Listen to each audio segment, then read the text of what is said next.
주제를 좀 바꿔보겠습니다. 윤석열 대통령이 24일, 그러니까 내일 모레죠. 취임 이후 처음 맞는 서해수호의 날, 여기 기념식에 참석하는데 천안함 폭침 사건이 북한의 소행이다. 이걸 공식 천명할 것이다. 이런 보도가 오늘 나왔습니다. 대통령실에서도 충분히 무거운 메시지가 나올 것이다. 이렇게 얘기를 했는데 어느 정도 메시지가 나오고 어떤 조치들이 담길 것으로 예상하십니까? 일단 그 사망자의 55명의 이름을 하나하나 언급을 하시겠다고 네. 해서 저는 굉장히 환영하고요. 그다음에 그 문재인 정부 때 단 한 번도 이것이 북한 소행이다라고 문재인 대통령께서 말씀하시지 않았습니다.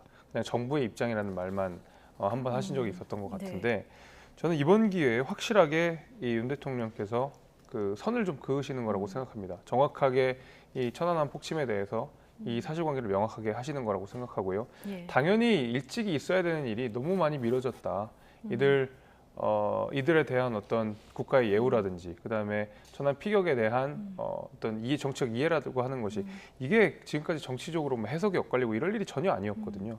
저는 그럼에도 불구하고 어쨌든 지금까지는 이런 논쟁들이 있었고 특히 이제 예. 민주당 구성원들 가운데서는 이것이 북한의 소행이라고 인정하지 않는 분들까지 있어가지고 굉장히 충격을 금치 못했는데 네. 이번에 윤석열 대통령께서 이 사건을 정확하게 규정하시고 돌아가신 분들에 대한 예우들을 네. 갖춘다고 해서 저도 굉장히 환영하고 있습니다. 자, 이 부분에 대해서 소영주 대변인 입장 듣고 가야 될 것 같습니다. 그러니까요. 저는 이게 왜 윤석열 정부가 거짓말을 하는지 모르겠어요. 그러니까 이 보수 측에서요. 그러니까 문재인 정부나 민주당이 천안함 폭침에 대해서 북한의 소행이 아니다 얘기를 했다? 그런 말 한 적이 없다. 했습니다. 유감 표명도 했고요. 그 개인 자격으로 이야기가 나온 적은 있는데. 그렇죠. 몇몇 예. 뭐 이제 일부 예를 들면은 몇몇을 거론하지는 않겠지만 몇 분의 개인적인 생각으로 얘기를 한 적은 있지만 민주당 공식적인 입장으로 당론으로 이건 아니다. 그걸 갖고 뭐 어떤 북한 안보 문제에 있어서 이걸 보수 측과 대척점을 세운 적이 예. 없어요.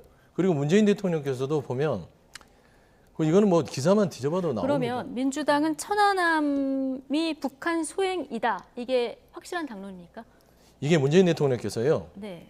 그 2020년이죠. 20년 3월에 유가족들을 보고 나서 천안함 사건이 북한 소행이라는 정부 입장에 변함이 없다라고 얘기를 해요. 예.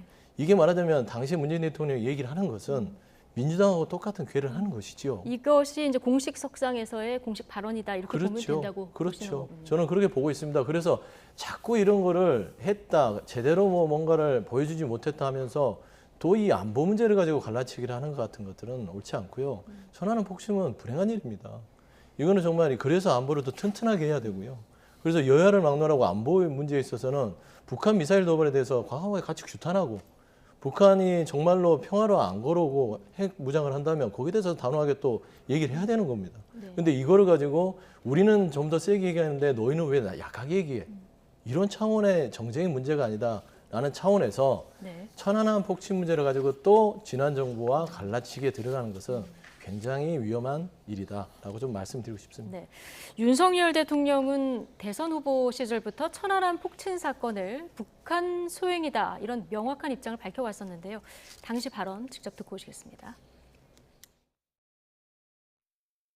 북한의 그 피격에 의한 것이라고 하는 것은 다 이게 과학적으로 다 검증이 된 것이고 또 여러 상황을 종합하면은 그럴 수밖에 없는 것인데 여러 차례 말씀을 드렸지만 천안함 이건 피격 사건이고 또 우리 장병들이 북한의 도발에 의해서 희생이 된 것이고 저는 명확하게 그렇게 생각을 하고 있습니다.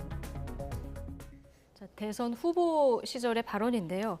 윤석열 대통령이 천안함 그 생존자 장병들과 만난 이후에 출마를 결심했다. 뭐 이런 보도도 당시에 나오기도 했었어요. 그러니까 이제 너무 당연한 일을 저는 이제 했다라고 생각이 되고요.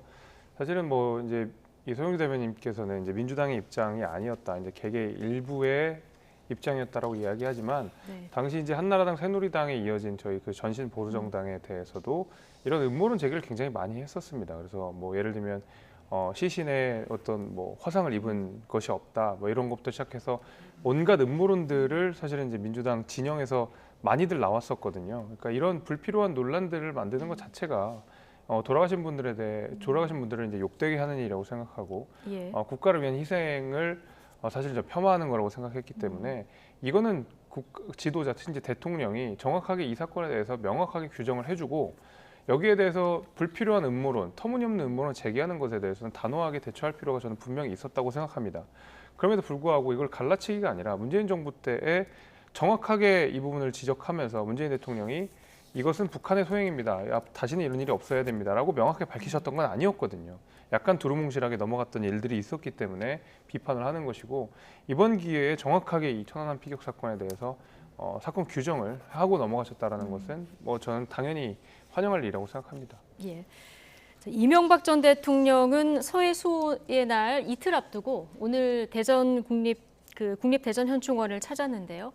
가서 천안함 용사 묘역에 참배를 했습니다. 이게 첫 공개 행보였어요.